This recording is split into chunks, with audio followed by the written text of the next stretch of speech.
Hello, today I'd like to talk about productivity tool VoiceMacro. Here's the website, voicemacro.net. I have it, it comes into the icon bar. If you go into here and click on it, here it comes up. If we just close out of that, this is the actual program that's there all the time. If you're, you can see it flashing away, trying to recognize what's being said. Just bring that back again. It sets up profiles. I actually just kept the original demo profile, and I've been adding a couple along the way. The one that I've got here, let's just go to something completely different and then just say creativity. Creativity macro running. Didn't quite do it that time. Creativity. Oh, sorry. There it goes. A bit over hasty there. Don't know if it's going to... Oh, it is. Yes, it did it perfectly and logged in. So that's good. It's not nice to interrupt. So that's just done it automatically based on the voice of me firing up, and it logs into my website where I can start actually going onto my dashboard and doing things with what I'm doing.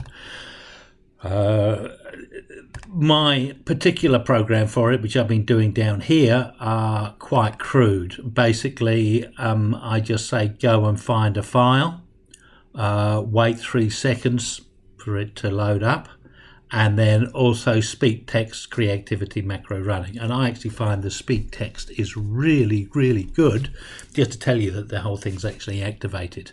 I wanted a simple way to actually just log on to my sites, because I wouldn't necessarily have it on startup. I could actually have it on a fast key. I tend to use my fast keys for other things, so I actually find this voice command very good. The issue which I find is I did a couple of other websites to start those ones up, and it wasn't recognizing some words as well as other words. So some things work and some things don't.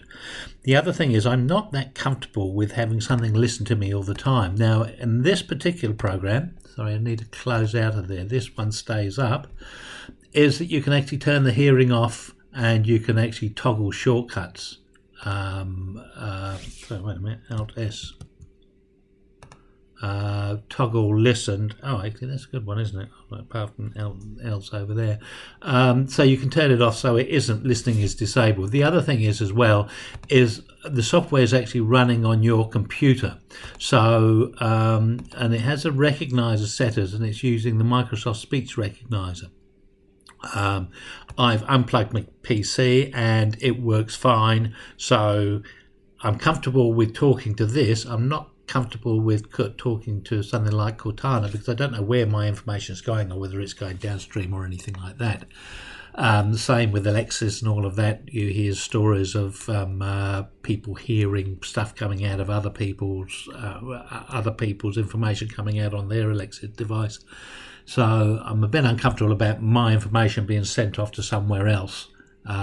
So this is all on your own particular computer screen, on your own PC, so it works quite nicely. Again, some of the other ones which it was triggering, it seemed to be triggering on sound. So again, you can toggle those listeners on and off. You can actually just exit there, add the profile and the macro. As I said, this one here, the one that I've actually done, is it goes and looks up a file. Now the file that I actually did for this is, in fact, it was created using Pullover's macro creator, which is an AutoHotKey one, and basically it goes and runs this command, which it will open up in your default browser, and if it's not open, it will open up the default browser. If the browser's there, it opens that up one. Then it goes to Control L. There are some of the things like this is an Auto LT reader, where it tells you what a certain part of the window is, so that you can go and actually say go and find that particular point.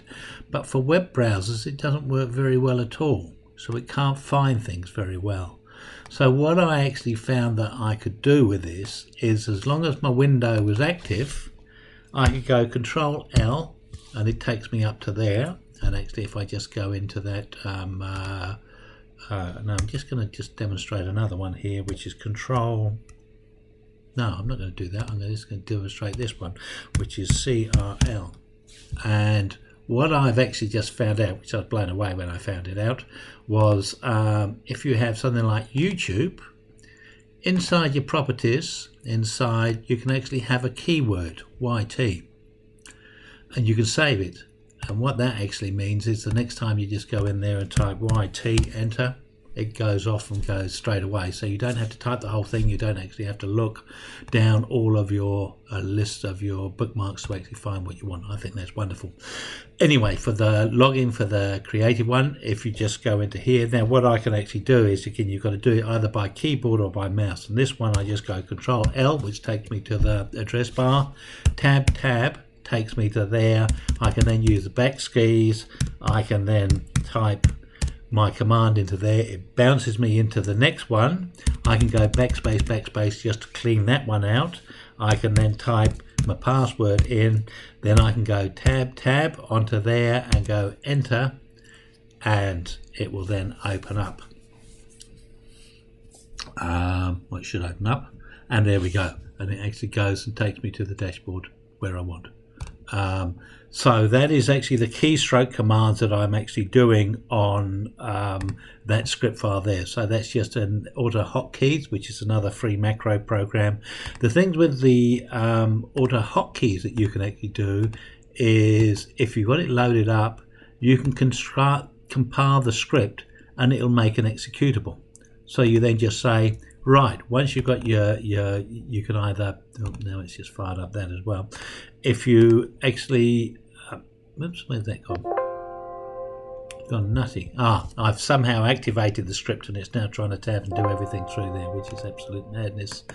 And we would just go back to the macro folder and into there. And if we go into a .akh file, you can either run the script, you can compile the script, or you can edit the script. Now I've remapped the edit so that instead of opening up in Notepad, it actually opens up in Notepad++, which is what I use. And so you can see the command here where it actually does the run commands and runs the actual browser command that we want. We tell it to wait, and then we actually use the command login, and then that little hat is Control L, and then we sleep, then we do a couple of tabs down, then we actually and I did try using it with a click, but I've actually found ways of actually using it with keyboards, so I'm not using the click commands.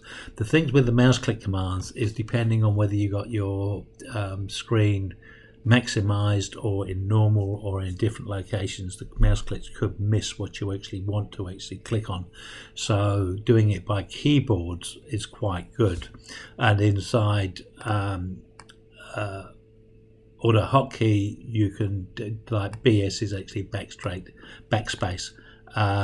You can send, or you can send raw, and send raw is just exactly what you've typed on the keyboard. So those are temporal, whether that's the command for tab, and that one there's for the one command for tab, and then it actually exits the actual app at the end of it.